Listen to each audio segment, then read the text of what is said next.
दोस्तों स्वागत है मेरे YouTube चैनल ITI ऑनलाइन में। जैसा कि आप सब लोग जानते हैं इसरो की वैकेंसी आ चुकी है। अगर आपने पिछला वीडियो नहीं देखा आप जाके चेक कर लीजिए, वहाँ मैंने एक एक चीज़ एक्सप्लेन कर दी है कि कौन कौन से ट्रेड वाले इसमें एलिजिबल हैं और क्या NCVT SCVT कौन से छात्र इसमें फॉर्म को फिल कर पाएंगे, क्या क्या क्वालिफिकेशन है, कितनी आपकी एज रहने वाली है। तो एक एक चीज़ को डिस्कस कर लिया। अगर वो वीडियो नहीं देखा अभी जाके चेक कर लीजिए। आइए इस वीडियो में हम डिस्कस कर लेते हैं कि हमारी जो फ़ीस है वो कितनी रहने वाली है और फीस क्या रिफंड होने वाली है या नॉन रिफंडेबल है। एक एक चीज़ को डिस्कस करेंगे। वीडियो लास्ट तक देखिए, आपके लिए बहुत महत्वपूर्ण होने वाला है। तो पोस्टों की संख्या आपकी 795 से 799 थी, जिसमें हमारे फिटर छात्र आ रहे थे, टर्नर छात्र आ रहे थे और रेफ्रिजरेशन एयर कंडीशनर वाले छात्र इसमें आ रहे थे। तो ये देख लेते हैं फीस कितनी रहने वाली। Initially all applicant have to uniformly pay 500। सभी छात्र को 500 रुपये फ़ीस पे करनी होगी as applicable fees, application fees. Candidate belonging to fee exempted category, यानी कि जिनको भी छूट दी गई है, जैसे कि फ़ीमेल हो गए, SC ST PWBD ex serviceman, जितने भी कैंडिडेट हो गए will be refund the full fee. यानी कि अगर उन्होंने 500 रुपये जमा किए हैं तो उनके पूरे 500 रुपये वापस होंगे।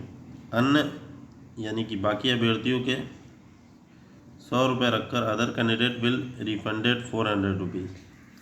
बाकी छात्रों को 400 रुपये वापस किए जाएंगे और बाकी 100 रुपये फ़ीस के तौर पे रख ली जाएगी इसरो द्वारा। तो आइए जान लेते हैं जो फ़ीस है वो किन किन छात्रों को मिलेगी और क्या क्या गलतियां नहीं करनी है जिससे वो उनके पास फ़ीस आसानी से आ जाए। तो सबसे पहले हमारा यहाँ पे इन्होंने बताया refund will made through online only to those candidate who appear the written test. सबसे पहले याद रखिए, अगर आपने रिटन टेस्ट नहीं दिया आपको फ़ीस नहीं मिलेगी। And the candidate should provide bank account details such as name, account number, IFSC code etcetera. आपको फॉर्म भरते समय ये चीज़ ध्यान रखनी होगी कि आपका जिस अकाउंट में पैसा चाह रहे हो, जिससे भी आप पे करेंगे, उसमें आपका नाम, अकाउंट नंबर, IFSC कोड सब सही से भरा हो।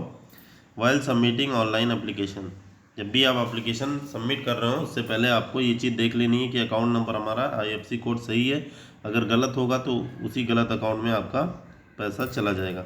नेक्स्ट है centre will not own any responsibility regarding refund of fees to those who fail provide correct और कंप्लीट डिटेल्स।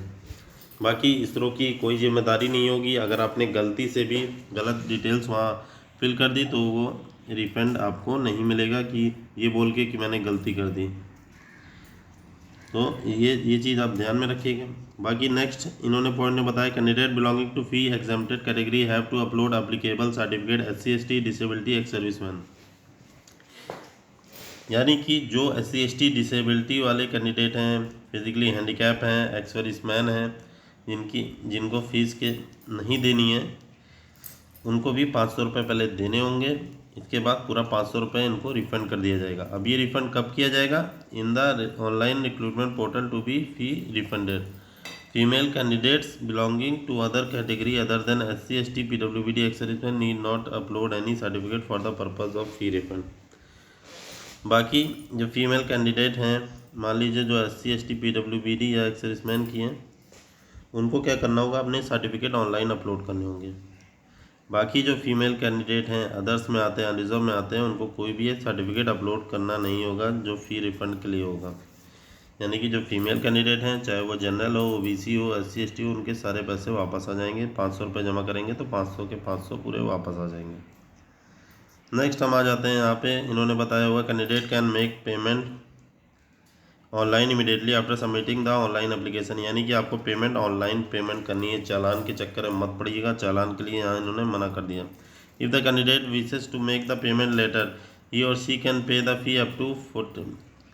अगर वो चाहते हैं कि फ़ी को थोड़ा दिन के बाद पे करना तो वो 27 तारीख तक फ़ी को जमा कर सकते हैं। हालांकि फॉर्म आपका 26 तारीख को रजिस्ट्रेशन क्लोज हो जाएगा, तो लास्ट के चक्कर में मत पड़िएगा। By clicking make payment option, यहाँ पे इन्होंने बताया हुआ मेक पेमेंट ऑप्शन पे क्लिक करेंगे।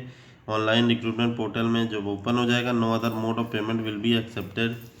वही चीज़ इन्होंने बताई, चालान नहीं बनेगा ना, ऑफलाइन में आप फीस नहीं जमा कर सकते कि बैंक से DD बना ले, तो उसके चक्कर में मत पड़िएगा, फॉर्म आपका रिजेक्ट हो जाए। In case of any error failure during the payment process the next attempt can be made only after 30 minute. मान लीजिए अगर आपकी फ़ीस नहीं जमा होती तो अगले 30 मिनट तक आपको वेट करना है, उसके बाद आपको अगेन ट्राई करना होगा। नेक्स्ट बाकी बैंक ट्रांजेक्शन चार्जेस बाकी इन्होंने बताया है वो अलग से लिए जाएंगे, 500 के अलग रहने वाले हैं वो। Please note that on successful completion of online registration candidate need to not send any document including application print out copy certificate payment receipt और सेक्टर 2 LPSC। यानी कि इन्होंने बताया कोई भी हार्ड कॉपी जमा नहीं करनी है या फिर भेजनी नहीं है LPSC को, आपको खाली ऑनलाइन फॉर्म को फिल करना है और कोई भी हार्ड कॉपी नहीं भेजनी है। यहाँ पे नेक्स्ट पॉइंट है, नेक्स्ट और लास्ट पॉइंट पे इन्होंने एक और चीज़ बताई हुई, the candidate registered under NCS portal. मान लीजिए जिसने नेशनल कैरियर सर्विस में लॉगिन किया हुआ है portal and fulfilling the eligibility condition में visit LPSC website and follow the same application procedure as stated below. बाकी अगर आपने NCS पोर्टल पे भी अपना सब कुछ किया हुआ है रजिस्ट्रेशन, तब भी आपको LPSC की साइट पे जाके ही फॉर्म को फिल करना होगा। तो ये सारी डिटेल थी। वीडियो कैसी लगी कमेंट करके ज़रूर बताइएगा। ऐसे ही इंपॉर्टेंट अपडेट आपको देते रहते हैं, तो चैनल को प्लीज़ एक लाइक और चैनल को सब्सक्राइब कर लिया करिए, जिससे ये अपडेट आपसे मिस ना हो। चलिए मिलते हैं नेक्स्ट वीडियो में। ओके, जय हिंद।